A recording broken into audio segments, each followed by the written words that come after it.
Mayamo. Mama kata-kata semangat sikit. Budaya hidup lah. Kita tanah jadi mudi. Apa nak salah mu? Kau lah nak sahu kau apa? Bobo aku dia bersibuk. Aku nak sahu apa tu babang. Kalau anak sulung dengan anak tunggal macam mana? Tak, masalah sekarang ni mu ingat aku ni minta bomo. Mu nak tanya aku. Anak bongsu dengan anak sulung ke anak tunggal ke kenapa ke? Allah, mu ni buat aku macam tilik nasi pulaknya.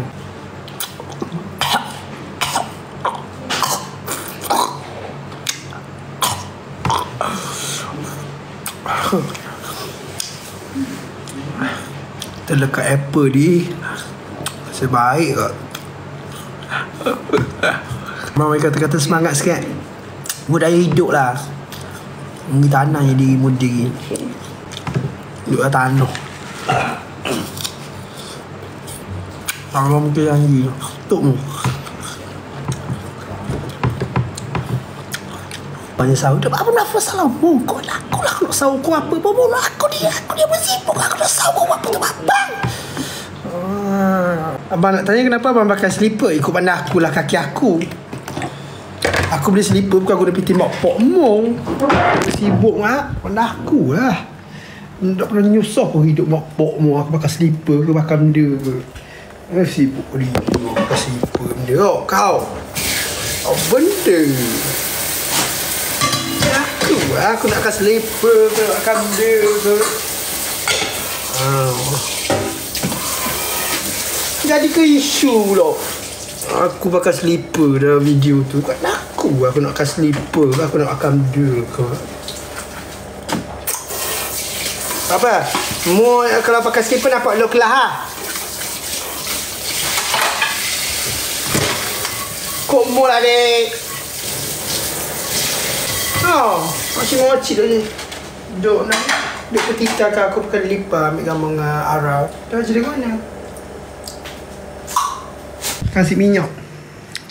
Mesti ombak mu masuk kasih minyak. Mesti nak tunggu aku kahwin kasih minyak. Anda tak apa? Aku tidur luar bang. Ngatuk Nataning. Sebangunlah sahur lalu. Orang kata kat Mayamo ada mana Uniqlo. Kau boleh pergi Mayamo. Ya duk komen orang kata Uniqlo tu buat apa? Sebut dah kat Mayamo.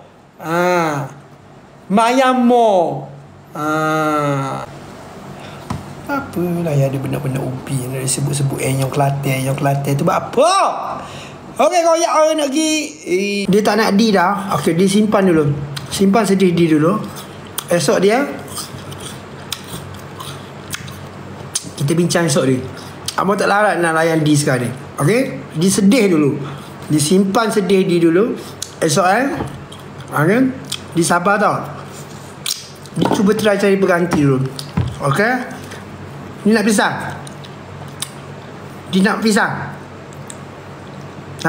Dia dah makan pisang ni belum? Dia dah makan pisang dia? Tak nak, semua tak nak. Anda patutnya makan pisang ni dulu sebelum break. Sedih ni. Oh ya kan?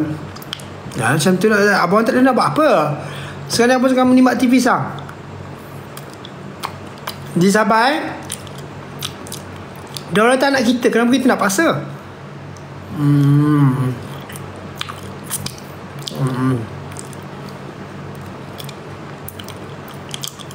Dia saja ngadu je tahu di. Tapi jantan dia tak nak kat di. Nak buat macam mana di?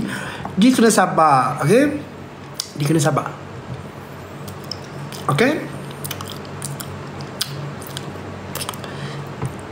Ya tak apalah. Di lah pun. Di kuat mengajuk sangat.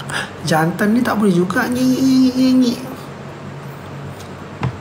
Dia anak ke berapa dia?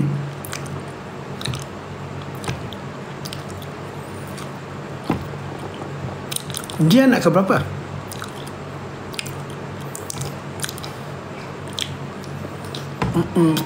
Sahur dah ke? Sahur awal. Dia anak ketiga sama dengan D. Tak tanya dia, tanya D. Oh anak ketiga tak boleh D. Dia anak ketiga tak boleh. Dia boleh bawa cerai. Tak payahlah dia. Aku semua sama dia. Betul tak? Okay? Be strong dia. Api dua-dua. Yes, kalau api tak boleh. Sau. Memang risau Sau. Dah mana pula katok ni. Ya Allah, ya Tuhan, aku duduk depan ni. Hei, bodoi. Tepi mu. Celaka yang mat kat telefon aku. Nak tak katok ni bodoh ni. Mu takak je kejap. Aku geli ke katok bodoi. Mu ni tak ada binatang lain ke mu nak makan. Katok pula mu pergi main-main. Geli aku celaka dua ekor ni. Memang malu kat tuang lah. Banyak aku makanan-makanan gini mu sibuk nak katok pula. So ingat anak saya memang gini sikit. Mana anak Allah mu ni dengan hitam gitu ni macam dia dah aku tengok mu ni. Allah lah. Ni tau. Makan. Lepas ni tidur Zila, mu ajar anak mu niat puasa. Aku nak masuk dah ni.